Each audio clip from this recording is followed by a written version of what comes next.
Isang magandang hapon po sa inyong lahat, mga minamahal naming tagapakinig. Muli, narito ang inyong lingkod, handang magbahagi ng isang kwentong susubok sa tibay ng ating mga puso at sa talas ng ating mga pakiramdam. Sinasabi nila, ang tunay na pag-ibig ay nakikita ng puso, hindi ng mga mata. Pero paano kung ang puso ay nabubulagan ng matinding kalungkutan? Paano kung ang anghel na inaakala mong sagot sa iyong mga dasal ay isa palang demonyong nag-aabang ng tamang sandali upang manakmal? Halina't pakinggan natin ang kwento ng Hacienda de la Esperanza. Ang sinag ng hapon ay nagpipinta ng ginto sa malawak na salas ng Hacienda de la Esperanza. Para kay Lino Dalisay, ang tanawing nasa kanyang harapan ay tila isang sagot sa lahat ng kanyang mga panalangin. Doon, sa ilalim ng malaking bintana, nakaupo ang kanyang 8 taong gulang na anak, na si Sinag. At sa likuran nito, marahang isinusuklay ng magandang si Mahalina Silang ang buhok ng bata. Isang ngiti ang sumilay sa mga labi ni Lino, ang unang totoong nangiti sa loob ng mahigit 1 taon. Mula nang pumanaw ang kanyang asawang si Diwa sa isang malagim na aksidente, gumuho ang kanyang mundo. Ang bawat sulok ng mansyon ay nagpapaalala sa kanya ng kanyang kabiguan. Ang kapansanan ni Sinag na nakuha nito mula sa parehong aksidente ay tila isang pang-araw-araw na latigo sa kanyang kaluluwa. Ngunit dumating si Mahalina, maganda, mabait at puno ng pag-unawa. Siya ang naging liwanag sa kanilang madilim na tahanan. Sa mga sandaling iyon, habang pinagmamasdan ang mapagmahal na pagkalinga ni Mahalina kay Sinag, naniwala si Lino na sa wakas, muli silang magiging buo. Ngunit mula sa kinatatayuan ni Tala Bautista sa may pasilyo, hindi ganoon kadalisay ang kanyang nakikita. Nakikita niya ang pagmamahal sa mga mata ni Lino. Ngunit nakikita rin niya ang isang bagay na hindi nakikita ng nagdadalamhating amo. Habang abala si Lino sa paghanga, isang malamig na anino ang dumaan sa mga mata ni Mahalina. Ang kanyang mga daliri na kanina'y magaan na humahaplos sa buhok ni Sinag ay bahagyang humigpit sa pagkakahawak sa suklay. Isang maliit, halos hindi mapansing pagngiwi ang gumuhit sa mukha ni Sinag. Isang munting hudyat ng sakit. Mabilis itong nawala, kasabay ng paglingon ni Lino sa kanilang direksyon. Tala, tawag nito. Puno ng sigla ang boses. Pakihanda mo na ang merienda ni na, Mahalina at Sinag. Opo, Sir Lino, sagot ni Tala. Pilit nang ngumiti habang yumuyuko. Pagtalikod ni Lino upang pumunta sa kanyang silid-aklatan, ang nangiti sa mukha ni Mahalina ay unti-unting naglaho na parang usok. Ang natira ay isang blangkong ekspresyon, malamig at walang kabuhay-buhay. Muli niyang sinuklay ang buhok ni Sinag, ngunit sa pagkakataong ito, may diin at puwersa. Hindi nagsalita ang bata. Sanay na itong magtago ng sakit. Hindi na natiis ni Tala ang nakikita. Pumasok siya sa salas. Ako na po ang magpapatuloy, Ma'am Mahalina. Oras na rin po para sa therapy ni Sinag. Itinigil ni Mahalina ang pagsusuklay at tumayo. Ibinalik ang matamis na ngiti na para bang isa itong maskarang isinusuot. Of course, Tala. Ikaw na ang bahala sa kanya. Tumingin siya kay Sinag. Be a good boy, ha? At sa isang haplos sa pisngi ng bata, umalis siya. Naiwan si Tala kasama ang tahimik na si Sinag. Lumuhod siya sa harap ng bata at tiningnan ito sa mata. Masakit ba, Sinag? Hindi sumagot ang bata. Sa halip niyakap nito ng mahigpit ang kanyang yaya. Isinubsob nito ang mukha sa balikat ni Tala. Sa higpit ng yakap na yon, naramdaman ni Tala ang lahat ng takot at sakit na hindi masabi ng mga labi ng bata. Hinaplos niya ang likod nito.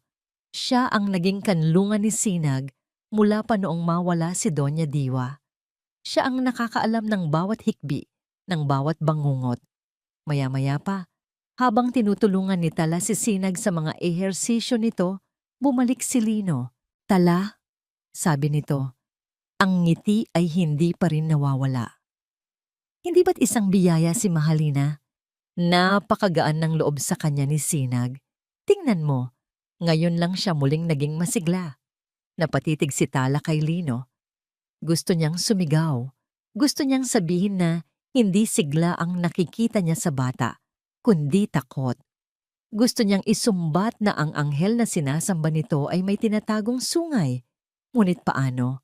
Sino siya para questionin ang desisyon ng kanyang amo? Isa lamang siyang katulong. Opo, sir. Malaking tulong po si Mama Halina. Pilit niyang sagot. Ang mga salita ay tila mga bubog sa kanyang lalamunan. Nang gabing iyon, habang naghahanda siya ng kape sa kusina, pumasok si Mahalina. Nakasuot ito ng isang sedang roba. Ang buhok ay nakalugay. Ang bango ng kanyang pabango ay tila pumupuno sa bawat sulok ng malinis na kusina. Gising ka pa pala, sabi ni Mahalina. Ang boses ay kasing tamis ng pulot. Kumuha siya ng isang baso ng tubig. Hindi pa po ako inaantok, ma'am. Magalang na sagot ni Tala. Tumayo si Mahalina sa kanyang tabi, nakatingin sa kawalan. Ang katahimikan ay naging mabigat. Pagkatapos ng ilang sandali, nagsalita itong muli. Ngunit sa pagkakataong ito, may kakaibang lamig sa kanyang tono. Mahal na mahal ni Lino, ang anak niya. Opo, ma'am. At gagawin niya ang lahat para sa ikabubuti nito, para sa ikasasaya nito. Hindi na sumagot si Tala. Pinakiramdaman niya ang direksyon ng usapan. Humarap si Mahalina sa kanya. Isang matamis ng ngiti ang muling gumuhit sa mga labi nito. Ngunit ang mga mata nito'y walang kislap. Tila dalawang itim na balon na walang hangganan. Dahan-dahan itong lumapit hanggang sa halos magkadikit na ang kanilang mga balikat. Alam ko kung paano alagaan ang pamilya ko, Tala. Ang bawat salita ay malumanay, ngunit may bigat. Siguro mas mabuting alamin mo rin kung saan ka lulugar. At sa mga salitang iyon, tumalikod na si Mahalina at lumabas ng kusina. Iniwan si Tala na nakatayo roon, nanlalamig, nanginginig, at sigurado na sa isang bagay, ang anghel ng Hacienda de la Esperanza ay hindi bumaba mula sa langit, kundi umakyat mula sa kailaliman ng impyerno. Ang gabi sa Hacienda de la Esperanza ay may dalang sariling bigat. Kapag ang lahat ay natutulog na at ang tanging maririnig na lamang ay ang huni ng mga kuliglig sa hardin, doon nagsisimulang maglakbay ang isip ni Lino Dalisay. Iniwan niya ang kanyang kama at dahan-dahang pumasok sa kanyang pribadong silid-aklatan. Hindi niya binuksan ang ilaw. Sa halip, hinayaan niyang ang sinag ng buwan mula sa bintana ang magsilbing tanglaw. May isang aparador doon na hindi na niya binubuksan sa umaga. Isang baul ng nakaraan na tanging sa dilim niya lamang may lakas ng loob na harapin. Mula sa ilalim ng mga libro, kinuha niya ang isang maliit na kahon na yari sa kahoy ng nara. Maingat niya itong binuksan at ang amoy ng mga alaala, isang pinaghalong pabango ni Diwa at ang papel ng mga lumang sulat ay tila isang multo na yumakap sa kanya. Nanginginig ang kanyang mga kamay habang dinukot ang mga laman nito. Isang kupasing larawan nila ni Diwa noong kanilang kasal. Ang ngiti nito sa litrato ay kasing liwanag ng araw. Isang ngiting hindi na niya muling masisilayan. Isang tuyong bulaklak ng sampagita ang paborito nito. At sa ilalim ng lahat, ang mga sulat. Mga sulat ng pag-ibig na isinulat nila para sa isa't isa noong sila'y magkasintahan pa lamang ko. Dinampot niya ang isang sulat. Ang sulat kamay ni Diwa ay perpekto. Bawat letra ay puno ng buhay. Naalala niya ang araw na ibinigay nito yon sa kanya. Nagtatampo siya noon dahil sa isang maliit na hindi pagkakaunawaan at iniabot ni Diwa ang liham na may kasamang matamis na ngiti. Isang mabilis na alaala ang pumasok sa kanyang isip. Nasa hardin sila at si Sinag na noon ay 4 na taong gulang pa lamang ay masayang tumatakbo habang hinahabol ang mga paru-paro. Bigla itong natumba. Hindi ito umiyak.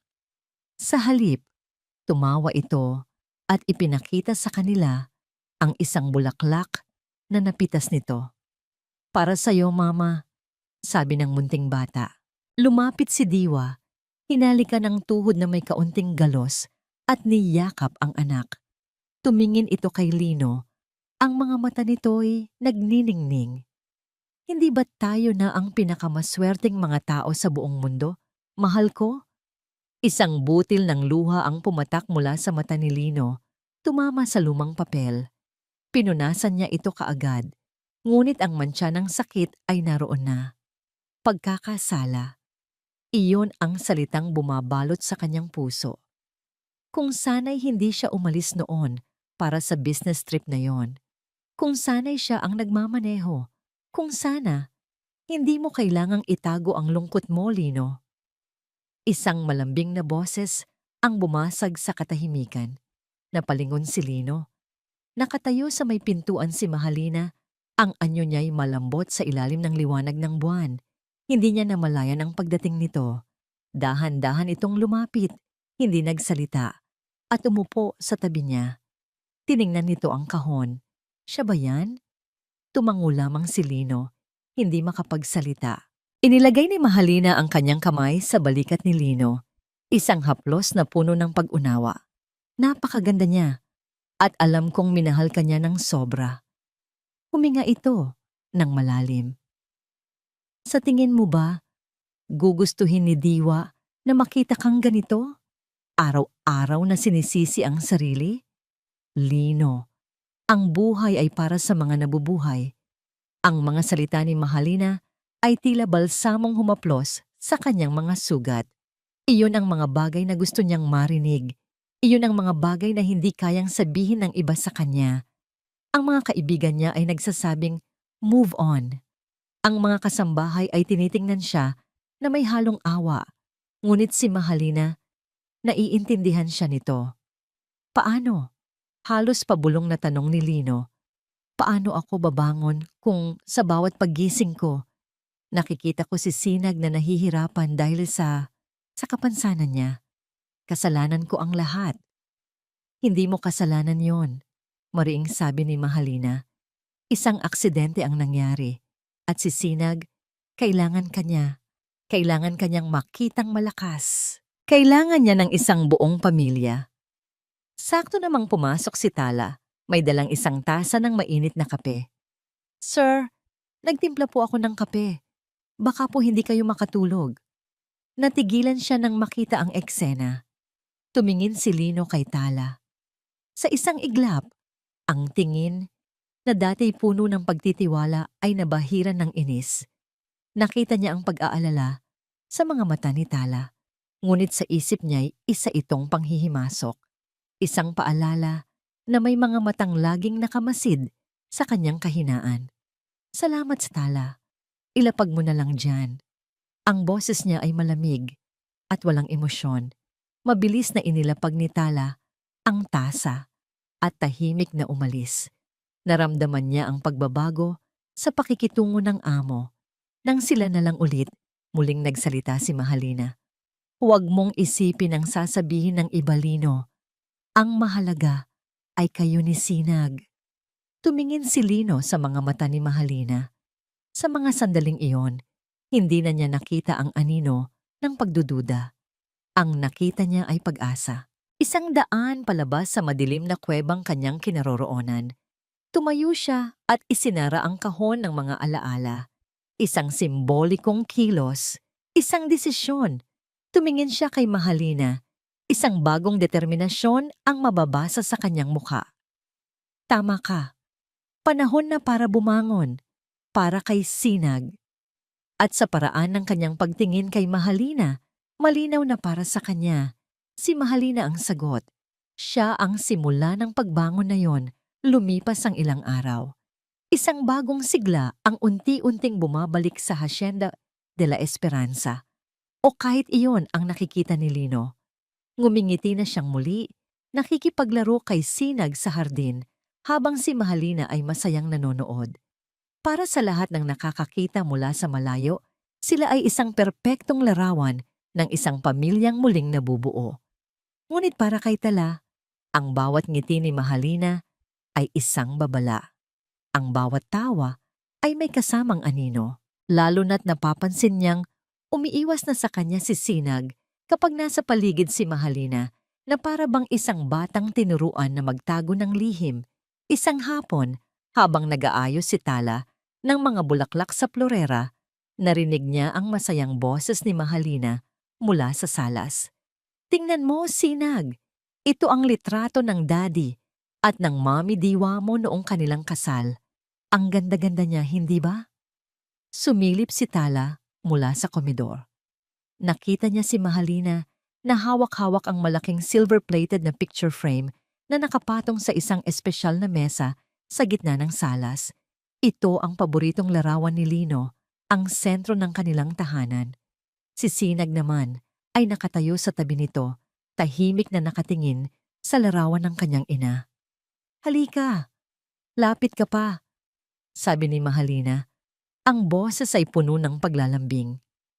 "Huwag kang matakot. Tiyak na natutuwa ang mommy mo na makita kang masaya ulit." Dahan-dahang lumapit si Sinag. Ang mga binti ay bahagyang kumakadyot dahil sa suot na brace.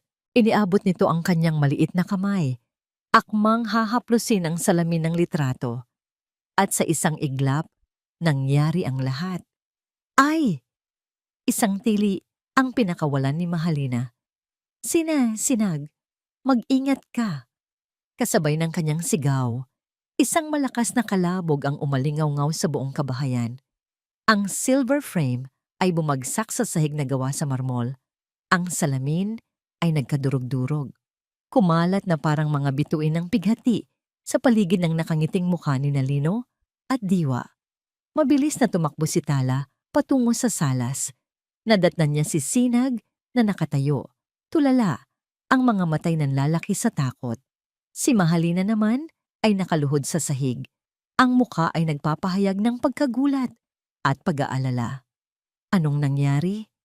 Sigaw ni Lino, na mabilis na bumaba mula sa kanyang opisina sa itaas. "Lino, patawad," sabi ni Mahalina. Ang boses ay nanginginig. Sinubukan kong pigilan si Sinag, pero masyado siyang malikot.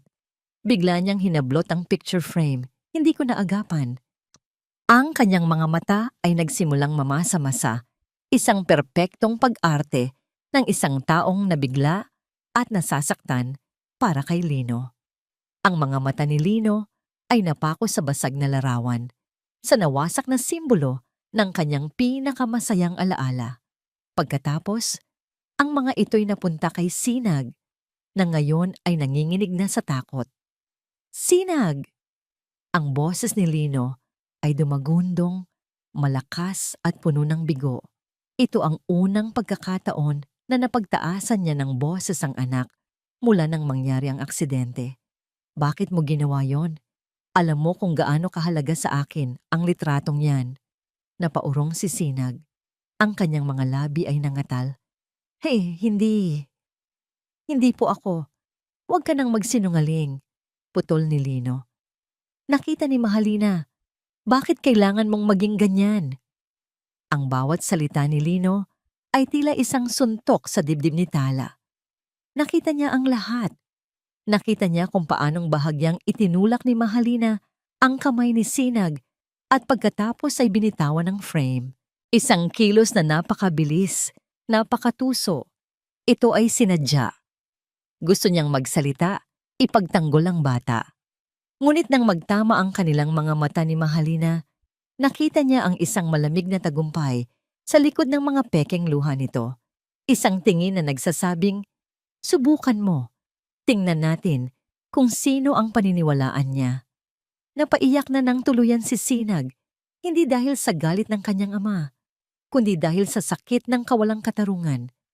Tumakbo ito, o mas tamang sabihing, mabilis na naglakad pa ika-ika, patungo sa kanyang silid. Naiwan sa salas ang tatlong matatanda. Niyakap ni Mahalina si Lino. "Hayaan mo na, Lino. Bata lang yan. Siguro'y nagseselos lang siya." Ngunit hindi na nakinig si Tala. Tahimik siyang pumunta sa silid ni Sinag. Naabutan niya itong nakasubsob sa kanyang unan. Ang maliliit na balikat ay nayayanig sa bawat hikbi. Umupo si Tala sa tabi nito at hinaplos ang kanyang likod. "Yaya Tala," sabi ng bata sa pagitan ng mga hikbi. "Hindi ko po ginawa yon, promise." "Alam ko, Sinag, alam ko." Mahinang sagot ni Tala. Ang sarili niyang mga mata ay nag-iinit na rin sa luha at galit. "Pinaniniwalaan kita." Nang bumalik si Tala sa salas upang linisin ang mga bubog, wala ng tao. Habang maingat niyang pinupulot ang bawat piraso ng salamin, may isang bagay na kumislap malapit sa paanan ng mesa. Hindi ito bubog. Dinampot niya ito. Isang maliit, itim na butones na may kakaibang disenyo. Hindi ito pamilyar. Tiningnan niya itong mabuti at biglang nanigas ang kanyang buong katawan. Ito ang butones mula sa manggas ng mamahaling bestidang suot ni Mahalina kaninang umaga. Ang bestidang ipinagmalaki pa nito kay Lino. Natanggal ito sa gitna ng kanyang pagkukunwari. Hawak-hawak ni Tala ang maliit na piraso ng ebidensya. Malamig ito, ngunit para itong nag-aapoy sa kanyang palad. Ngayon, sigurado na siya. Hindi ito pagkakamali. Hindi ito selos ng isang bata. Ito ay isang laro. At si Mahalina ang naglalaro sa kanilang lahat. Itinago ni Tala ang maliit na butones sa isang maliit na lata ng candy sa ilalim ng kanyang kama. Ito ang kanyang sikreto. Isang matigas at malamig na patunay na ang kanyang mga pagdududa ay hindi bunga ng selos o imahinasyon, kundi ng isang mapanganib na katotohanan. Ngunit ano ang gagawin niya rito? Hindi niya ito maaaring ipakita kay Lino. Sa estado nito ngayon, tiyak na sasabihin lang nitong nawala lang ang butones at nagkataon lang. Kailangan niya ng mas matibay na ebidensya. Kinaumagahan, sa kanyang araw ng pahinga, nilakasan niya ang kanyang loob. "Sir Lino, magpapaalam po sana akong lumuwas," sabi niya habang naghahain ng almusal. Pinanatili niyang kalmado at simple ang kanyang boses. "Bibisitahin ko lang po ang isang kamag-anak na may sakit." Isang kasinungalingan yon at kinasusuklaman niya ang sarili niya para dito. Ngunit alam niyang kailangan. Bahagyang tumingin sa kanya si Lino mula sa pagbabasa ng dyaryo. Ang tingin nito ay malamig pa rin, may distansya. "Sige, mag-ingat ka," sabi lang nito bago muling ibinalik ang atensyon sa binabasa. Hindi na ito nagtanong kung sino o saan. Para kay Tala, iyon ay isang senyales kung gaano nakalayo ang loob nito sa kanya. Dala ang isang maliit na bag at ang litrato ni Mahalina na kinuha niya mula sa isang album, isang litrato kung saan ito ay mag-isa. Sumakay si Tala ng bus patungo sa Maynila. Ang destinasyon niya, ang lumang distrito ng Tondo, ang lugar na minsan ay nabanggit ni Mahalina bilang kanyang pinanggalingan, isang kwento ng kahirapan na lalong nagpatibay ng simpatiya ni Lino. Ang init ng syudad ay sumalubong sa kanya. Ang alikabok at ingay ay malayo sa kapayapaan ng Hacienda de la Esperanza. Sa loob ng ilang oras, naglakad si Tala sa masisikip na eskinita, nagpapakita ng litrato sa mga may-ari ng tindahan, sa mga naglalako, sa mga tambay sa kanto. Ang sagot ay palaging pareho, isang iling, isang kibit-balikat. "Pasensya na, Ineng, hindi pamilyar sa akin. Maraming magaganda dito, pero iba iyan. Baka sa kabilang baryo iyan." Ang pag-asa ni Tala ay unti-unting nauupos kasabay ng paglubog ng araw. Napaupo siya sa isang bangkito sa labas ng isang maliit na karinderya, pagod at pinagpapawisan. Akmang susuko na siya ng isang matandang babae na may-ari ng karinderya ang tumabi sa kanya. "Kanina pa kita napapansin, Hija. Sino ba yang hinahanap mo at tila malayo pa ang iyong pinanggalingan?" Tanong ng matanda na nagpakilalang si Aling Puring. Walang ganang ipinakita ni Tala ang litrato. "Siya po sana, Aling Puring. Mahalina silang daw po ang pangalan. Tinitigan ng matagal ng matanda ang litrato. Ang mga matay, naniningkit. Silang, walang silang dito na ganito ang itsura. Pero ang mukhang ito, huminto ito. Tila may hinuhukay sa baul ng kanyang alaala. Naku, pamilyar. Pamilyar talaga ang batang ito. Biglang pumalakpak ang matanda. Aha, naalala ko na. Pero hindi Mahalina ang pangalan niyan. At lalong hindi Silang. Napatingin si Tala. Biglang nabuhayan ng dugo. Sino po? Ano po ang pangalan niya? Lina? Oo, Lina ang tawag namin dyan, sabi ng matanda. Maganda yan, pero mailap. Palaging mag-isa. Matagal na rin silang umalis dito. Ang pamilyang yan. Mga 10 taon na siguro. Lina po? Ano po ang apelyido niya? Nanginginig na tanong ni Tala. Di Makulangan. Lina Di Machulangan.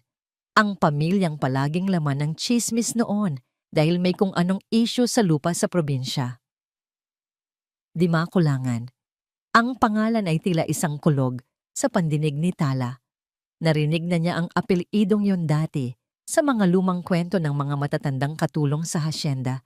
Isang pangalang iniuugnay sa isang malaking iskandalo ng pamilya Dalisay. Nagpasalamat si Tala kay Aling Puring at dali-daling umalis. Habang nasa biyahe pabalik, ang isip niya ay lumilipad. Nang makarating siya sa kanyang maliit na silid sa servants' quarters, nanginginig ang mga kamay na kinuha niya ang kanyang cellphone. Ginamit niya ang kanyang natitirang data at hinanap ang pangalan. Di Makulangan Dalisay Land Dispute. Ang mga resulta ay lumabas. Mga lumang artikulo mula sa mga lokal na pahayagan. Binuksan niya ang isa na may petsang 15 taon na ang nakalipas. Ang headline, Alitan sa lupa ng mga Dalisay, lumalala. Mabilis niyang binasa ang mga detalye tungkol sa isang malawak na lupain na inaangkin ng isang pamilyang Di Makulangan mula sa ama ni Doña Diwa. Isang kaso na ibinasura ng korte, ngunit hindi iyon ang nagpatigil sa paghinga ni Tala. Ito ay isang maliit na talata sa dulo ng artikulo, isang pahayag mula sa abogado ng mga Di Makulangan. Binasa niya ito, at muli, at muli. Igigiit ng aking kliyente ang karapatan ng kanyang anak, hindi lamang sa lupa, kundi sa pagkilala mula sa ama nitong si Don Ricardo Dalisay na tumalikod sa obligasyon nito sa kanyang anak sa labas. Anak sa labas. Ang cellphone ay halos mahulog mula sa nanginginig na kamay ni Tala. Ang tibok ng kanyang puso ay dumadagundong sa kanyang mga tainga. Si Lina Di Makulangan, si Mahalina, ay hindi isang estranghero. Hindi siya isang anghel na napadpad lang sa kanilang buhay. May ugnayan siya sa pamilya. Isang ugnayang isinumpa at itinago. Isang ugnayang maaaring maging mitya ng pinakamatinding paghihiganti. Ang kaalaman ay isang mabigat na pasanin. Sa bawat araw na lumilipas, ang sikretong natuklasan ni Tala ay tila isang lason na unti-unting kumakalat sa kanyang sistema. Nakikita niya ngayon si Mahalina hindi bilang isang mapagpanggap, kundi bilang isang ahas na naghihintay ng tamang tiyempo upang tumuklaw. Ang bawat ngiti nito kay Lino, bawat haplos kay Sinag, ay may kalakip na anino ng pagbabanta. Naging mas maingat si Tala, mas mapagmatiyag. Ang kanyang mga tainga ay palaging nakabukas. Ang kanyang mga mata ay hinahanap ang anumang butas sa perpektong maskara ni Mahalina. Alam niyang hindi niya maaaring sabihin kay Lino ang tungkol sa pagiging Di Makulangan ni Mahalina. Sasabihin lang nitong nagkataon lang o mas malala, aakusahan siyang nag-iimbento ng kwento dahil sa selos. Kailangan niya ng isang bagay na hindi matatawaran. Isang bagay na direkta at malinaw. Ang pagkakataon ay dumating isang maulang Huwebes ng hapon. Nagpaalam si Lino na may dadaluhan siyang isang mahalagang pulong sa bayan at baka gabihin na sa pag-uwi. Ang ibang mga kasambahay naman ay namalengke. Ang naiwan sa mansyon ay si Tala, si Sinag na natutulog sa kanyang silid, at si Mahalina na inakalang nagpapahinga sa kanyang kwarto. Habang nagpupuna si Tala ng mga kasangkapan sa pasilyo na malapit sa silid-aklatan, narinig niya ang mahinang boses mula sa loob. Boses ni Mahalina. Dahan-dahan siyang lumapit. Ang bawat hakbang ay maingat. Ang pinto ng silid-aklatan ay bahagyang nakaawang. Sumilip siya. Nakatalikod si Mahalina. Nakatayo sa harap ng malaking bintana. May hawak na telepono sa tainga. Ang boses nito ay iba sa karaniwang malambing na tono. Ito ay matigas, mapait, at puno ng isang damdamin na ngayon lang narinig ni Tala mula rito. Galit na nag-aapoy. "Huwag kang mag-alala. Malapit na," sabi nito sa kausap sa kabilang linya. "Ang tangang si Lino ay hulog na sa akin. Isang kembot na lang at ang lahat ng pinaghirapan ng magaling kong kapatid ay mapupunta na sa akin." Kapatid? Nanigas si Tala sa kanyang kinatatayuan. Ang puso niya ay nagsimulang tumibok ng sobrang bilis. "Oo, ako nga ang kapatid niya sa labas." Tumatawang sabi ni Mahalina, isang tawang walang kagalakan, puno ng panunumbat. Ang anak ng babaeng itinapon nila na parang basura. At ngayon, nakuha ko na ang lahat ng dapat ay sa akin. Ang yaman, ang pangalan, pati na ang asawa niya. Isang malamig na takot ang gumapang sa buong katawan ni Tala. Itinikom niya ang kanyang bibig gamit ang dalawang kamay upang pigilan ang isang sigaw na gustong kumawala. Si Diwa. Ang tinutukoy ni Mahalina ay si Doña Diwa. Sila ay magkapatid. "Oo naman, sinigurado ko." Pagpapatuloy ni Mahalina, ang boses ay bumaba, naging mas nakakakilabot. "Simple lang naman, isang maliit na hiwa sa brake line ng kotse niya. Akala ng lahat, aksidente. Napakagaling, hindi ba? Ang karma, minsan kailangan mo lang tulungan ng kaunti." Ang hangin ay tila naubos sa baga ni Tala. Hindi maaari. Ito ay hindi lamang isang paghihiganti sa yaman. Ito ay pagpatay. Si Mahalina ang pumatay kay Doña Diwa. "May isa na lang akong problema," sabi ulit ni Mahalina, at sa tono nito, naramdaman ni Tala ang isang mas madilim na plano. Ang batang iyon, ang sirang laruan na iniwan ng kapatid ko. Kailangan ko siyang linisin bago kami ikasal ni Lino. Ayoko ng anumang balakid. Ayoko ng anumang paalala sa kanya. Ang sirang laruan. Ang balakid. Ang tinutukoy nito ay si Sinag. Ang takot na naramdaman ni Tala ay napalitan ng isang matinding galit. Ang babaeng ito ay hindi isang mga agaw. Isa siyang halimaw. Isang mamamatay tao na ngayon ay tinatarget ang isang 8 taong gulang na bata. "Huwag kang mainip." Pagtatapos ni Mahalina sa usapan, "Magiging akin ang lahat. Malinis at walang anumang bakas. Ibababa ko na." Narinig ni Tala ang pag-click ng telepono. Mabilis at walang ingay, umatras siya mula sa pinto.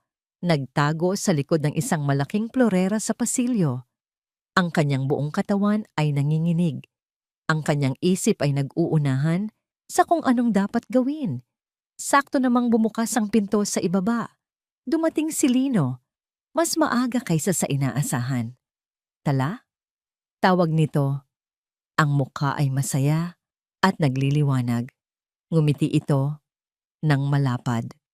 "Na-cancel ang huling meeting ko, kaya nakauwi ako ng maaga. May magandang balita ako."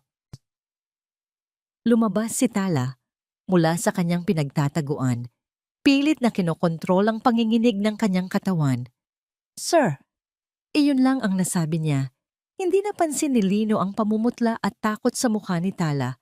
Masyado siyang abala sa sarili niyang kaligayahan. Lumabas si Mahalina mula sa silid-aklatan. Ang mukha ay muling nagbalik sa pagiging isang anghel. "Oh, Lino, You're home early. Masayang bati nito. Nilapitan ni Lino si Mahalina at hinawakan ang mga kamay nito.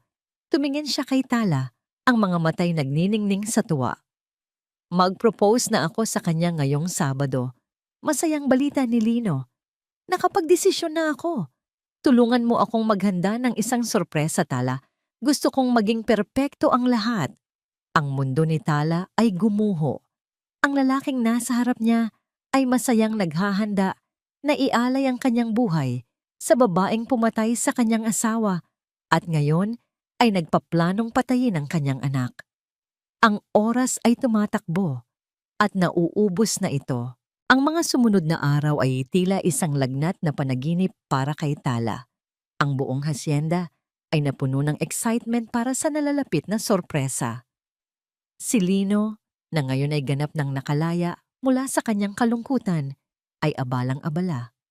Palagi itong may kausap sa telepono, mga caterer, florist at jeweler. Ang bawat kilos niya ay puno ng bagong buhay. Isang kasiglahang hindi nakikita ni Tala bilang pagbangon, kundi bilang isang bulag na pagtakbo patungo sa bangin. Sa bawat pagkakataon na nakikita ni Tala, si Lino, na masayang nakikipag-usap kay Mahalina, ang dibdib niya ay tila pinipiga. Gusto niyang sumigaw. Gusto niyang hilahin ang kanyang amo at sabihin ang lahat ng kanyang narinig. Ngunit paano? Anong ebidensya niya? Ang salita ng isang katulong laban sa salita ng isang babaeng tinitingala na ngayon ni Lino bilang kanyang tagapagligtas? Isang hapon, hindi na niya natiis. Nakita niya si Lino na mag-isang nakatayo sa may balkonahe, tinitingnan ng hardin kung saan naghahabulan sina Mahalina at Sinag. Ang eksena ay perpekto, ngunit para kay Tala, ito ay isang eksena ng panganib. Sir Lino, nagsimula siya. Ang boses ay nanginginig. Lumapit siya sa tabi nito. Tumingin si Lino sa kanya. Ang ngiti ay hindi pa rin nawawala. Oh, Tala, ano yon? May kailangan ka ba para sa Sabado? Sir, tungkol po doon. Huminga siya ng malalim. Hinahanap ang tamang mga salita. Sigurado na po ba kayo dito? Sa desisyon ninyo? Ang ngiti ni Lino ay unti-unting naglaho. Napalitan ito ng isang malamig na titig. Anong ibig mong sabihin, Tala? Ang ibig ko po sanang sabihin, baka po masyadong mabilis ang lahat, desperadong sabi ni Tala. Halos 1 taon pa lang pong wala si Doña Diwa. Sinadya niyang banggitin ang pangalan ng yumaong asawa. Umaasang gigisingin nito ang anumang natitirang alaala at pag-iingat sa puso ni Lino. Ngunit ang epekto ay kabaligtaran. Ang mukha ni Lino ay nagdilim sa inis. At sino ka para sabihin sa akin kung ano ang mabilis o hindi? Ang boses niya ay mababa, ngunit may talim. Nakikita mo ba ang anak ko, Tala? Tingnan mo siya. Itinuro nito si Sinag na tumatawa habang kinikilitit ni Mahalina. Ngayon ko lang ulit siya nakitang ganyan kasaya at iyon ay dahil kay Mahalina. Ang kaligayahan ng anak ko ang pinakamahalaga sa lahat. Akala ko, bilang yaya niya, maiintindihan mo yon. Naiintindihan ko po, sir. Halos pabulong na sagot ni Tala. Ang mga luha ay nagsisimula nang mamuo sa kanyang mga mata. Pero may mga bagay po kayong hindi nakikita. Ano ang hindi ko nakikita? Hamon ni Lino, ang pagkainis ay nagiging galit na. Na nagseselos ka, na ayaw mong magkaroon ng bagong senyora dito. Tala, matagal ka nang nagsisilbi sa pamilyang ito at nagpapasalamat ako. Pero wala kang karapatang panghimasukan ang personal kong buhay. Ang bawat salita ay isang dagok. Habang nagsasalita si Lino, nakita ni Tala si Sinag na napatingin sa kanilang direksyon. Ang tawa ng bata ay nawala. Nakita nito ang tensyon sa pagitan ng kanyang ama at ng kanyang pinakamamahal na yaya. Patawad po, sir, sabi ni Tala. Ang boses ay basag na. Nag-aalala lang po ako. Umiling si Lino, puno ng pagkadismaya. Kung ang pag-aalala mo ay magiging hadlang sa kaligayahan naming mag-ama, baka kailangan mong pag-isipan ang mga bagay-bagay. Humakbang siya palapit, ang mga matay matalim na nakatitig kay Tala. Kung hindi ka magiging masaya para sa amin, baka wala ka ng lugar dito. Ang banta ay malinaw. Isang ultimatum. Manahimik ka o umalis ka. Para kay Tala, ang sandaling iyon ang kahulugan ng pagkatalo. All is lost. Ang huling taong inaasahan niyang makikinig at maniniwala sa kanya ay siya pa ang nagtulak sa kanya palayo. Kung aalis siya, sino ang magbabantay kay Sinag? Paano niya mapoprotektahan ng bata mula sa halimaw na malapit ng maging ina nito? Yumuko si Tala, hinayaang pumatak ang mga luha sa sahig. Hindi niya kayang umalis, hindi niya iiwan si Sinag. Opo, sir. Halos hindi marinig na sagot niya. Isang sagot na tunog pagsuko. Ngunit sa ilalim ng sakit at desperasyon na nararamdaman ni Tala, isang bagong damdamin ang isinilang. Isang malamig at matigas na determinasyon. Kung hindi siya kayang pakinggan ni Lino, kung ang mga mata nito ay bulag sa katotohanan, kung gayon, kailangan niyang humanap ng paraan para ipakita ito. Hindi sa pamamagitan ng salita, kundi sa paraang hindi na nito matatawaran pa, kahit na ang kapalit nito ay ang huling piraso ng tiwala na natitira sa kanya. Hindi natulog si Tala ng gabing iyon, habang ang buong hasyenda ay nahihimbing, ang kanyang isip ay gising na gising. Bumubuo ng isang plano, ang takot ay naroon pa rin. Isang malamig na kaba sa kanyang sikmura, ngunit ngayon ay may kasama na itong matalas na determinasyon. Tapos na ang panahon ng pag-iyak, tapos na ang pag-asa sa mga salita. Kung bulag ang mga mata ni Lino, kailangan niyang pakinggan ang katotohanan gamit ang sarili nitong mga tainga. Kinabukasan, hinintay niya ang tamang sandali. Matapos ang almusal, pumasok si Lino sa kanyang silid-aklatan para sa ilang trabaho, habang si Mahalina naman ay lumabas para kausapin ang hardinero tungkol sa mga bulaklak para sa party sa Sabado. Si Sinag ay nasa kanyang silid, naglalaro. Ito na ang pagkakataon. Kumatok si Tala sa pinto ng silid-aklatan. "Sir!" "Pasok," sagot ni Lino. Ang boses ay abala at walang gana. Pumasok si Tala. Dala ang isang tasa ng bagong timplang kape. Inilapag niya ito sa mesa ni Lino. Hindi siya umalis. Nanatili siyang nakatayo roon. Tahimik. "May kailangan ka pa ba, Tala?" tanong ni Lino. Hindi pa rin nag-aangat ng tingin mula sa mga papeles. "Sir Lino," nagsimula si Tala. Ang boses ay kalmado. Halos walang emosyon. Isang malaking kaibahan sa kanyang desperadong pakiusap kahapon. "Gusto ko pong humingi ng tawad sa inasal ko kahapon. Tama po kayo. Wala akong karapatan." Ang pag-amin ay ikinagulat ni Lino. Itinigil nito ang pagsusulat at sa wakas ay tumingin sa kanya. "Naisip ko lang po buong gabi." Pagpapatuloy ni Tala, maingat na pinipili ang bawat salita. "Gusto ko pong maging masaya para sa inyo. Para kay Sinag. Kaya po, para ganap na mapanatag ang loob ko at para makapaglingkod ako sa inyo nang walang anumang pagdududa. May isa lang po akong hihilingin." Nangunot ang noo ni Lino. "Ano yon?" "Bigyan niyo po ako ng isang pagkakataon na patunayan sa sarili ko na mali ako," sabi ni Tala. "Gusto ko pong makita at marinig, sa paraang hindi mapapasubalian, na si Mama Halina ay tunay na nagmamahal kay Sinag kahit na walang nakatingin." Nagsimulang bumalik ang inis sa mukha ni Lino. "Tala, ano na naman ba ito?"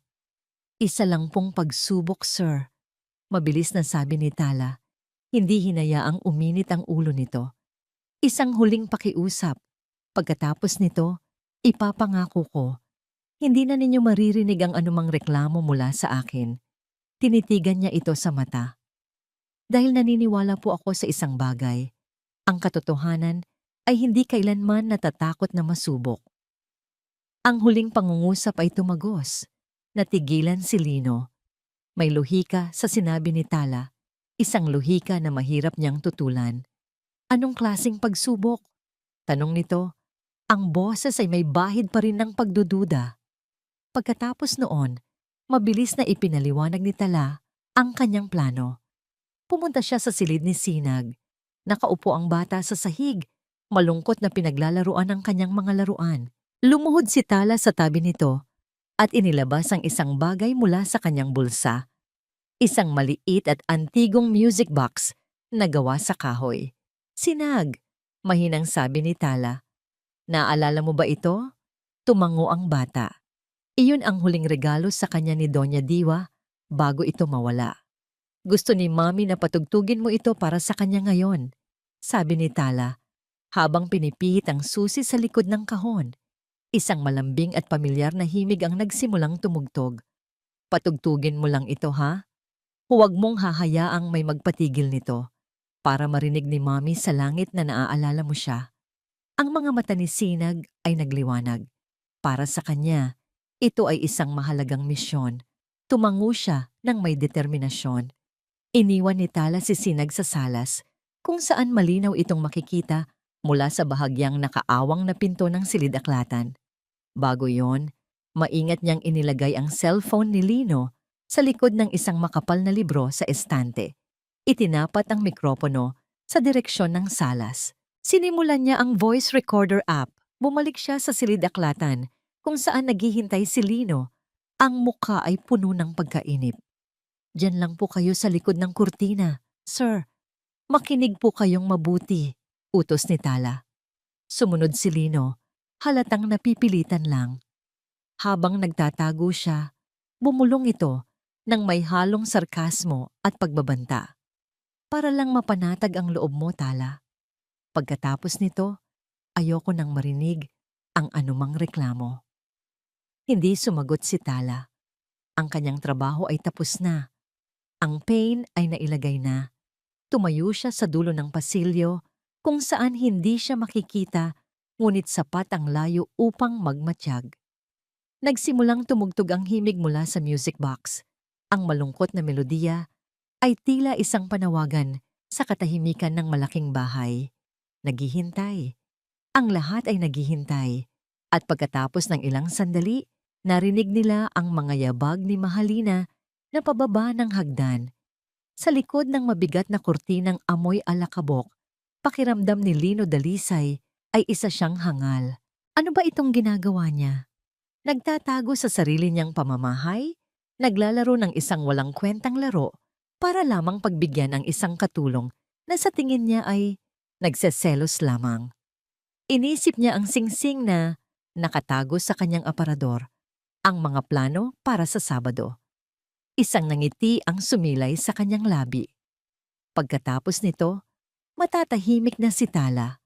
Pagkatapos nito, magiging perpekto na ang lahat. Ang tanging naririnig niya ay ang paulit-ulit na himig ng music box ni Sinag. Isang malungkot na melodiya, ang paboritong kanta ni Diwa. Maya-maya pa, narinig niya ang mga yabag ni Mahalina. Sinag, anak, anong ginagawa mo dito? Ang boses ni Mahalina ay kasing tamis ng pulot, puno ng paglalambing. Ito ang boses na minahal ni Lino. Isang ngiti ng tagumpay ang muling gumuhit sa labi ni Lino sa likod ng kortina. Kita mo na, Tala? Sabi niya sa kanyang isip. Nagkakamali ka. Pinapatugtog ko po para kay Mommy. Inosenteng sagot ng bata. Hindi inaalis ang tingin sa umiikot na balerina sa ibabaw ng kahon. Oh, ang sweet mo naman, sabi ni Mahalina. Pero hindi ba't mas magandang itigil na natin yan? Nakakalungkot pakinggan. Halika, maglaro na lang tayo. Ayoko po, sabi ni Yaya Tala. Patugtugin ko lang daw po. Isang sandali ng katahimikan at pagkatapos, ang pagbabago. Sinabi ko nang itigil mo yan, hindi ba? Ang boses ni Mahalina ay nawalan ng lahat ng tamis. Ang natira ay isang tunog na tila yelo. Matalas, malamig, at walang pasensya. Sumilip si Lino sa isang maliit na siwang ng kortina. Ang nakita niya ay nagpatigil sa pagtibok ng kanyang puso. Ang mukha ni Mahalina ay hindi na mukha ng isang anghel. Ang mga mata nito'y nanlilisik. Ang mga labi nitong laging nakangiti ay manipis na linya na lamang ng pagkasuklam. Bigla nitong hinablot ang music box mula sa kamay ni Sinag. Ano bang hindi mo maintindihan sa salitang tigil? Sigaw nito sa bata, isang sigaw na pigil ngunit puno ng lason. Nakakairita na yung kantang yan. Palagi na lang si Diwa. Si Diwa, patay na siya. Wala na siya. Napatulala si Sinag. Ang mga matay nanlalaki sa takot at gulat. At hindi doon natapos si Mahalina. Lumuhod ito sa harap ng bata. Ang muka'y ilang pulgada na lang ang layo. Ang bawat salita ay tila isang dura sa pagkatao ng kawawang bata. Manang-mana ka sa ina mong mang-aagaw. Akala mo kung sino, isang inutil. Tiningnan nito si Sinag mula ulo hanggang paa, na may pandidiri. Isang pabigat, isang sirang laruan na kailangan ko lang pagtiisan hanggang makuha ko ang lahat. Sa oras na makasal kami ng ama mo, sisiguraduhin kong itatapon kita sa isang ampunan kung saan nababagay ang mga basurang katulad mo. Sa likod ng kurtina, ang mundo ni Lino ay gumuho. Bawat salita ni Mahalina ay isang punyal na sumasaksak ng paulit-ulit sa kanyang puso. Ang unang reaksyon niya ay pagtanggi. Hindi ito si Mahalina. Isang masamang panaginip, ngunit ang boses na naririnig niya, ang recording sa kanyang teleponong mahigpit niyang hawak, ay hindi nagsisinungaling. Ang halimaw na nasa harap ng kanyang anak ay ang parehong babaeng hinagkan niya kagabi. Ang kanyang mga binti ay nanghina. Ang malamig na pawis ay tumagaktak sa kanyang noo. Nanginginig ang kanyang kamay na nakahawak sa telepono. Ang lahat ng piraso ay biglang nagkadugtong-dugtong. Ang basag na larawan, ang pagbabago sa kilos ni Sinag, ang desperadong babala ni Tala, ang pagiging bulag niya, ang katangahan niya. Isang mainit na likido, ang dumaloy sa kanyang mga pisngi. Luha. Ngunit hindi ito luha ng kalungkutan. Ito ay luha ng matinding pagsisisi. At sa ilalim ng pagsisising iyon, isang apoy ang nagsimulang mag-alab. Isang galit na hindi pa niya naramdaman sa buong buhay niya. Isang malamig, tahimik, at nakamamatay na galit. Ang pag-uusap ay natapos nang biglang ihagis ni Mahalina ang music box sa isang sulok. Dahilan upang ito ay masira at tuluyang tumahimik. Narinig ni Mahalina ang isang mahinang kaluskos. Mabilis nitong inayos ang sarili. Nang lumingon ito, ang mukha ng demonyo ay nawala. Ang bumalik ay ang nag-aalalang mukha ng isang anghel. Dahan-dahang lumabas si Lino mula sa kanyang pinagtataguan. Hindi na ito ang Lino na pumasok sa likod ng kurtina. Ilang minuto lang ang nakalipis.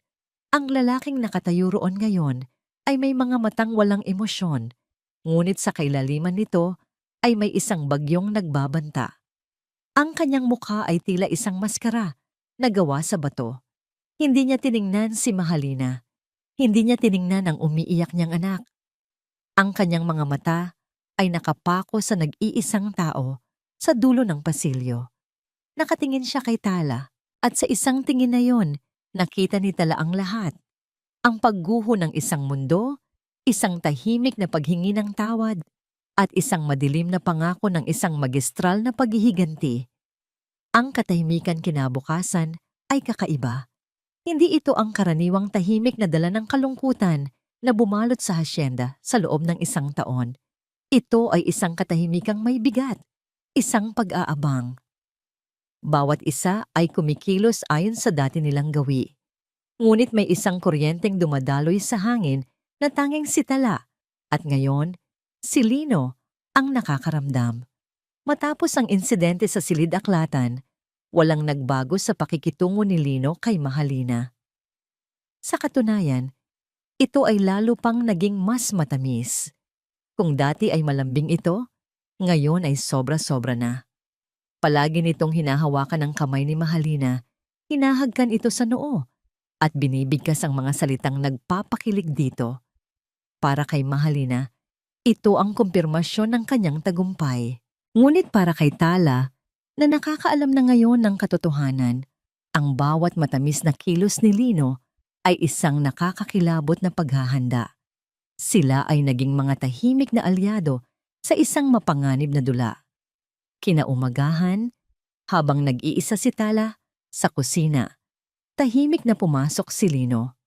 Isinara nito ang pinto. Tala, sabi nito, ang boses ay mababa at walang emosyon. Inilapag nito sa mesa ang teleponong naglalaman ng tunog ng katotohanan. Kailangan kong umalis saglit. May mahalaga akong pupuntahan sa bayan. Habang wala ako, ituloy mo ang paghahanda para sa hapunan sa Sabado. Gawin mong enggrande, ang pinakamagandang party na nakita na ng hasyendang ito. Walang bakas ng galit o pagsisisi sa boses nito. Ang naroon ay isang malamig na kalma, isang determinasyong mas nakakatakot kaysa sa anumang sigaw. At Tala, dagdag nito, tinititigan siya sa mata. Salamat. Iyon lang. Ngunit sa isang salitang yon, naramdaman ni Tala ang bigat ng pasasalamat at pagtitiwala na muling ibinibigay sa kanya. Tumango lang siya bilang sagot. Umalis si Lino, dala ang telepono. Alam ni Tala, sa kanyang puso, kung saan ito pupunta. Hindi ito basta-bastang pulong. Ito ay isang pagbisita sa hepe ng pulisya, isang matalik na kaibigan ng yumaong ama ni Lino. Ang ebidensya ay inilalatag na. Sa buong araw na yon, pinanood ni Tala si Mahalina. Ang babae ay nasa alapaap.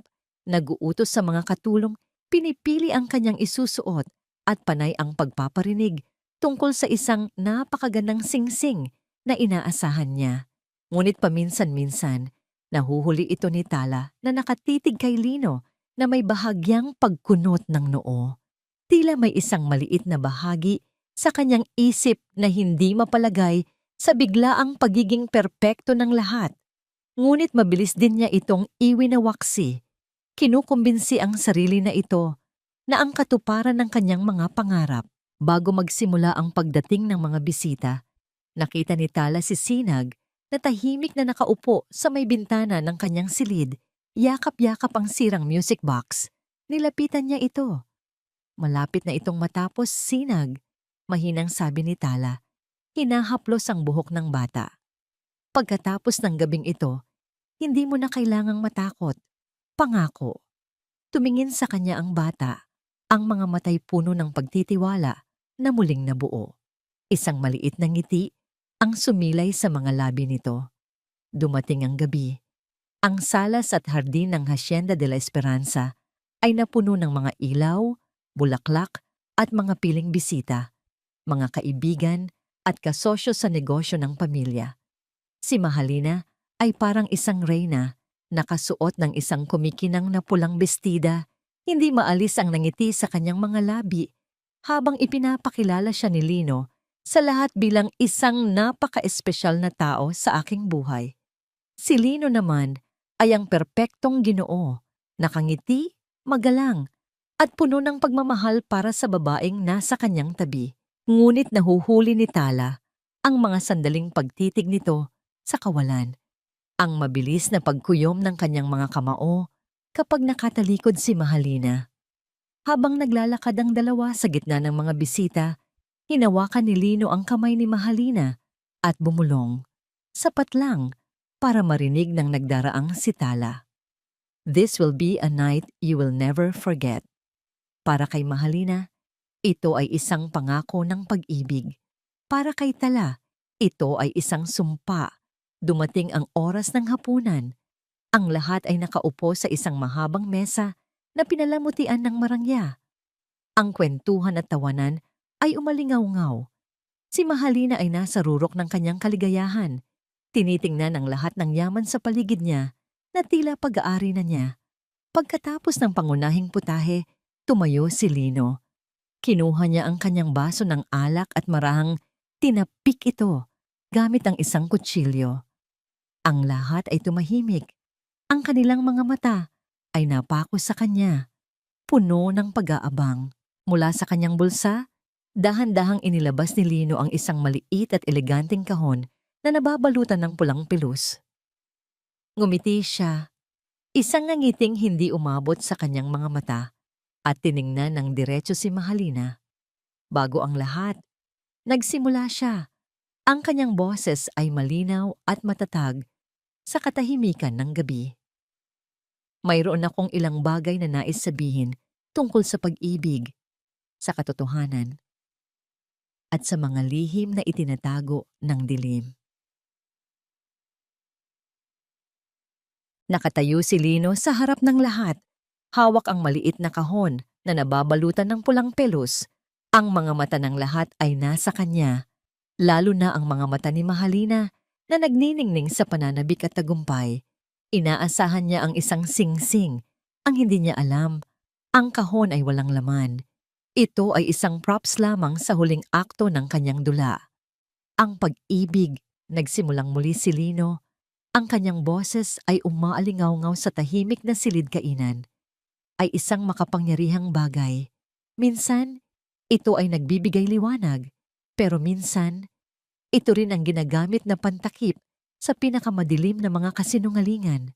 Isang bahagyang pagkalito ang gumuhit sa mukha ng ilang bisita. Ngunit si Mahalina ay nakangiti pa rin. Iniisip na ito ay bahagi lamang ng isang madamdaming talumpati. Sa loob ng isang taon, pagpapatuloy ni Lino, ang kanyang mga mata ay hindi inaalis kay Mahalina. Nabuhay ako sa dilim. At sa gitna ng dilim na yon, dumating ang isang tao na inakala kong isang anghel. Isang anghel na mag-aahon sa akin at sa aking anak mula sa kalungkutan. Ang nangiti ni Mahalina ay lalong lumapad. Itinaas pa nito ang kanyang kamay, handa nang isuot ang singsing.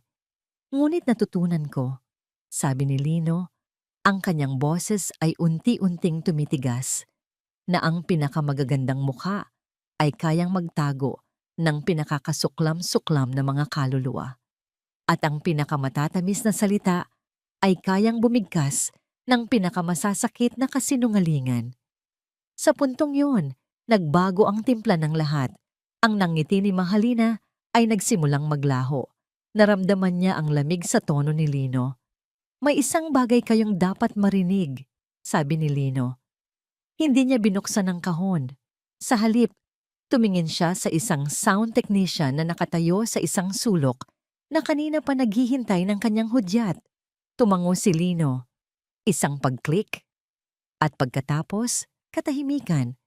At mula sa mga speaker na nakatago sa paligid ng silid, isang boses ang umalingaw-ngaw. Ang boses ni Mahalina. Sinabi ko nang itigil mo yan, hindi ba? Nanlaki ang mga mata ni Mahalina. Ang kulay sa kanyang muka ay biglang nawala. Tiningnan niya si Lino, ang mga matay puno ng gulat at hindi paniniwala. Nakakairita na yang kantang yan. Palagi na lang si Diwa. Si Diwa, patay na siya. Wala na siya. Ang mga bulungan ay nagsimula sa paligid ng mesa. Ang mga bisita ay nagtinginan, litong-lito. Manang-mana ka sa ina mong mang-aagaw. Isang inutil, isang pabigat. Sa oras na makasal kami ng ama mo, sisiguraduhin kong itatapon kita sa isang ampunan kung saan nababagay ang mga basurang katulad mo. Ang huling mga salita ay tila isang malakas na sampal sa mukha ng lahat ng naroroon. Ang katahimikan ay nakabibingi. Ang lahat ng mga mata ay napunta kay Mahalina, na ngayon ay nanginginig sa kanyang upuan. Ang mukha ay nababalot ng purong takot. Lilino. Anong? Anong kalokohan ito? Nauutal niyang sabi. Ito ay gawa-gawa lang. Isang paninira. Hindi siya pinansin ni Lino. Sa halip, ibinaling nito ang tingin sa isa pang recording na ipinarinig nito sa mga pulis. Ang pag-amin ni Mahalina sa telepono. Oo naman, sinigurado ko. Isang maliit na hiwa sa brake line na ng kotse niya. Akala ng lahat, aksidente. Isang kolektibong hininga ng pagkagulat ang narinig mula sa mga bisita. Mamamatay tao, sigaw ng isang matandang ginang na matalik na kaibigan ni Diwa. Sa hudyat na yon, biglang bumukas ang mga pinto ng silid kainan. Pumasok ang isang grupo ng mga pulis sa pangunguna ng hepe. Tumayo si Mahalina. Ang upuan ay tumumba sa likuran niya. Hindi! Hindi totoo yan. Lino, maniwala ka sa akin. Mahal kita. Ngunit ang mukha ni Lino ay walang emosyon. Itinaas niya ang walang lamang kahon ng singsing. Dahan-dahan siyang lumuhod sa isang tuhod, hindi bilang isang mangingibig, kundi bilang isang berdugo. Tinitigan niya ang nanginginig at umiiyak na si Mahalina. At sa harap ng lahat, ibinigay niya ang kanyang proposisyon. Mahalina Silang, o mas kilala bilang Lina di Makulangan, sabi niya. Ang kanyang boses ay malamig at malinaw.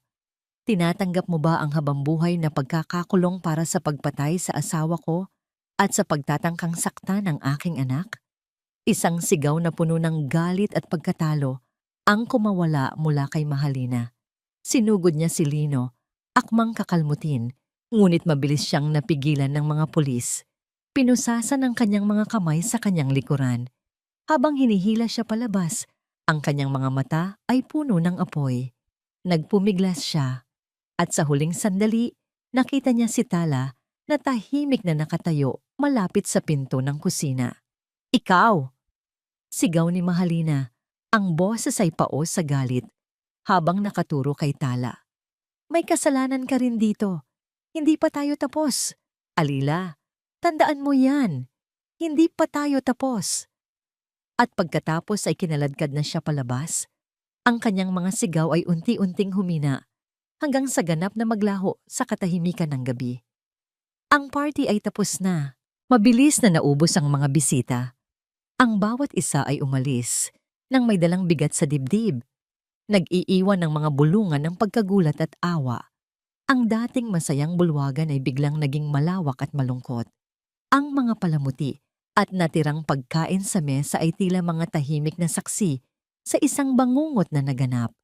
Naiwan si Lino na nakatayo sa gitna ng lahat ng yon. Hindi siya kumikilos. Nakatitig lang siya sa larawan ni Diwa na nakapatong sa isang mesita sa sulok. Ang larawang pinalitan niya ng bagong frame matapos sirain ni Mahalina, isang simbolo ng kanyang bulag na pagtitiwala. Ngayon, sa wakas, ay nakikita na niya itong muli ng malinaw. Ang nangangiti ni Diwa, ang saya sa kanilang mga mata, ang pag-ibig na muntik na niyang dungisan sa pamamagitan ng pagpapalit dito ng isang kasinungalingan. Doon, sa katahimikan ng gabing iyon, sa unang pagkakataon mula nang mamatay si Diwa, pinahintulutan ni Lino ang kanyang sarili na umiyak. Hindi iyak ng pagsisisi sa sarili, kundi iyak ng purong pagluluksa para sa asawang nawala. Isang pag-iyak na matagal na niyang ikinulong sa loob, na natatakpan ng galit at pagkakasala.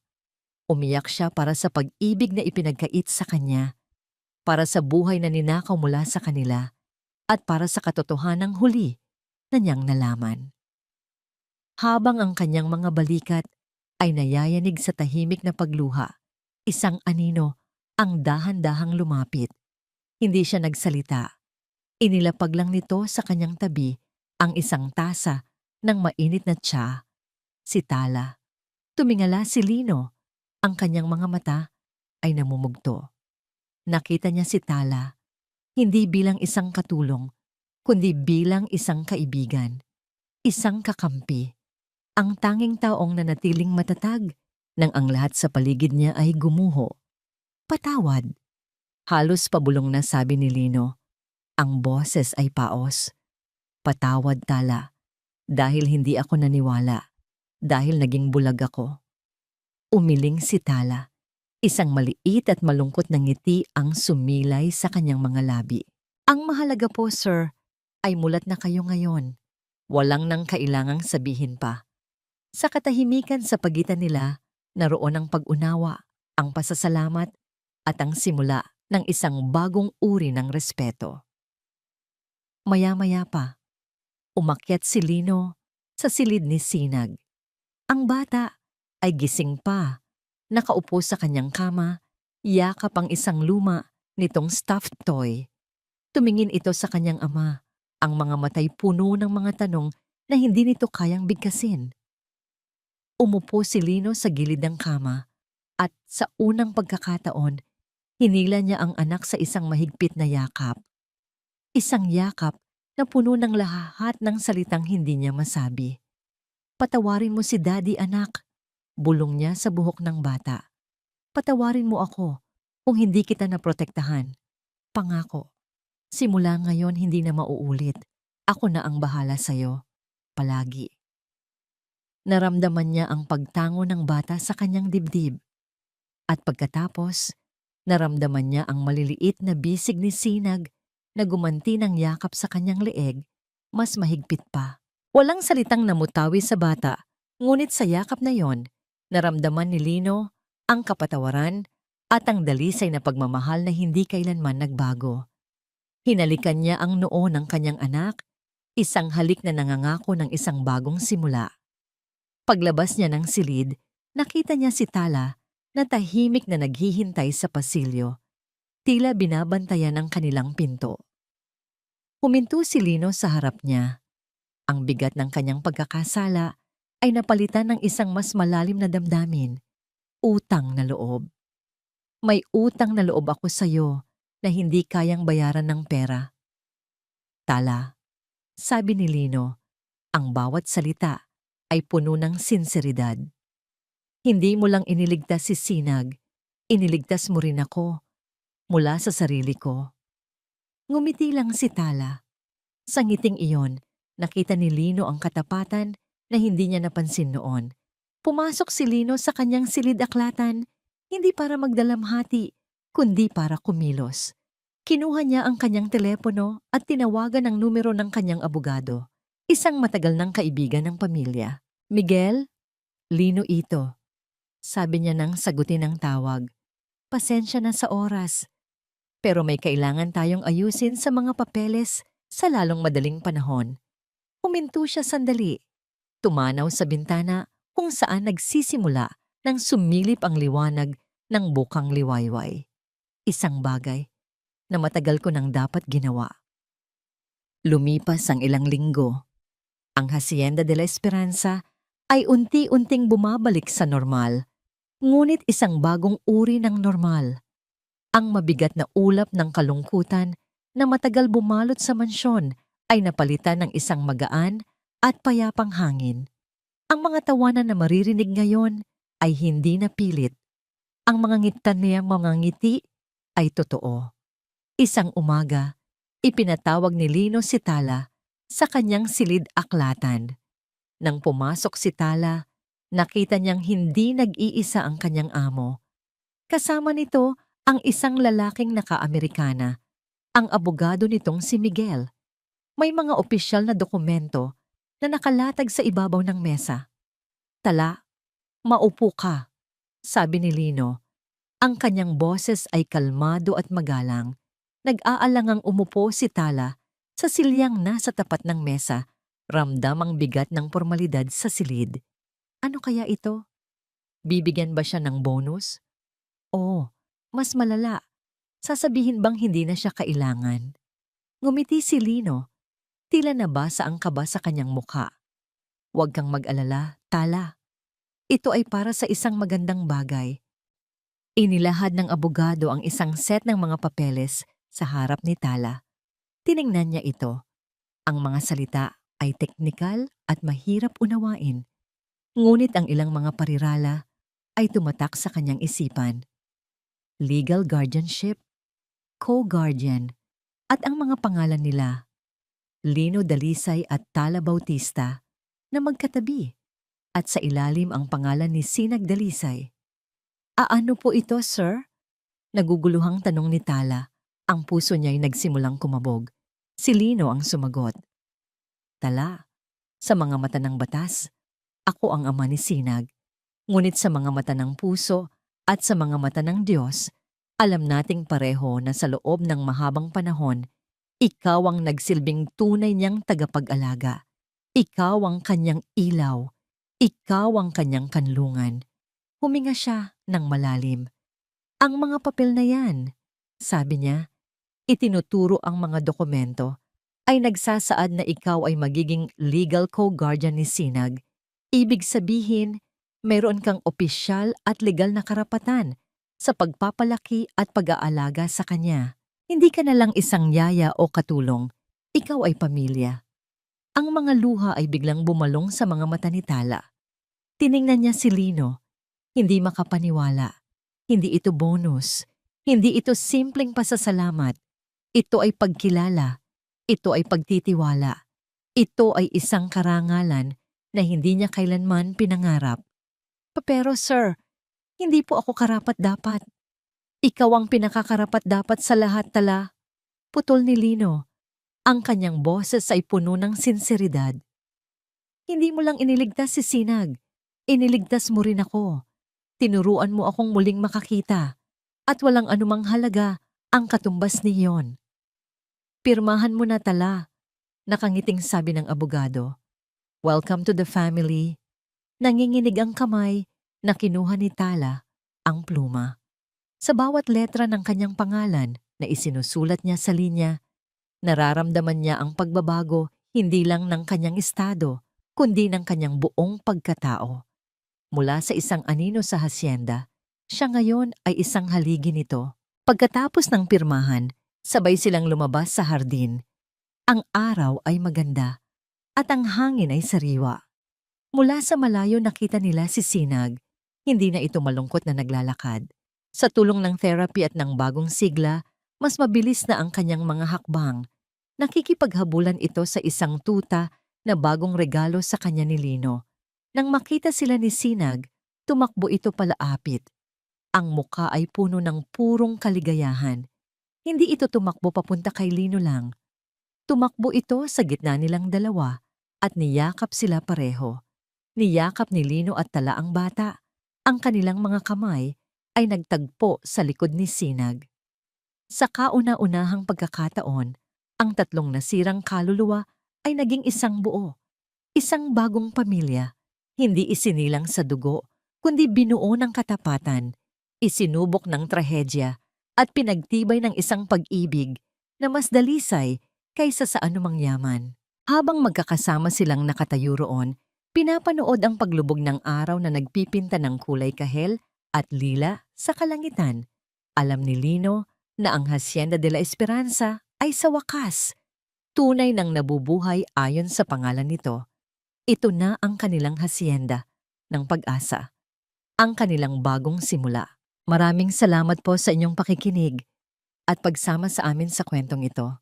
Ang aral ng kwento ay isang paalala na ang tunay na halaga ng isang tao ay hindi nasusukat sa karangyaan o sa ganda ng panlabas na anyo. Ito ay nasa katapatan ng puso at sa kakayahang manatili sa tabi mo, hindi lang sa ginhawa, kundi lalo na sa gitna ng pinakamadilim na unos. Ang tunay na pamilya ay hindi laging nagsisimula sa dugo. Minsan, ito ay nabubuo sa pag-ibig, sakripisyo, at pagtitiwala. Sana po ay nasiyahan kayo at may napulot na aral sa kwento ni Lino, Tala, at Sinag. Kung meron po kayong mga komento o kung may mga uri ng kwento kayong gustong marinig sa susunod, huwag po kayong mag-atubiling i-comment sa ibaba. Ang inyong mga saloobin ay mahalaga sa amin. Hindi dito nagtatapos ang ating paglalakbay. Marami pa pong kwentong kasing ganda at mas puno ng aral dito sa aming channel. Kung nagustuhan nyo ang kwentong ito, i-like, i-share sa pamilya at mga kaibigan, at mag-subscribe na rin para lagi kayong updated sa mga susunod pa naming kwento. I-click nyo ang notification bell para kayo ang unang makarinig kapag may bago kaming upload. Pagpalain po kayo ng Panginoon, kayo at ang inyong buong pamilya. Hanggang sa muli.